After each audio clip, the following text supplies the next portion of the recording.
गे जखनी तौगे गे जखनी तौगे तोहर बाराती तखनी कानबो हो पिट पिट के छाती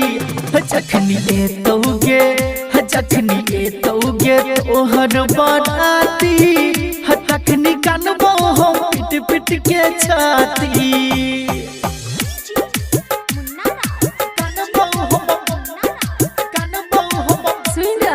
कंचन रिकॉर्डिंग स्टूडियो से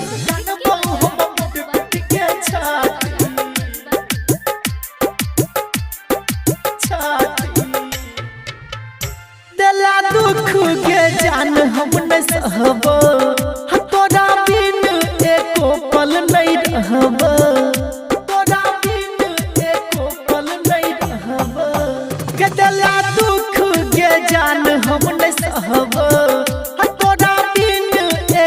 पल नहीं रहबो जे हमरा कर पाके मनई बेगे पाती के तखनी कानबो हम पिट पिट के छाती के जखनी तौगे तोहर बाराती के तखनी कानबो हम पिट पिट के छाती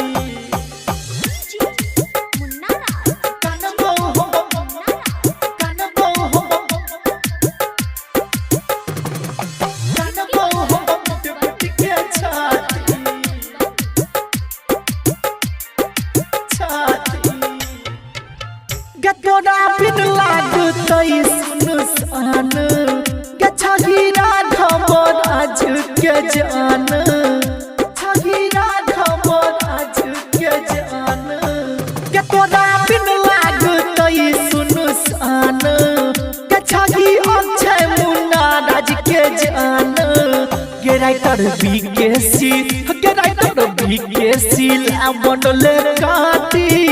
के तखनी कानबो हम पिट पिट के छाती के जखनी तौगे तोहर बाराती के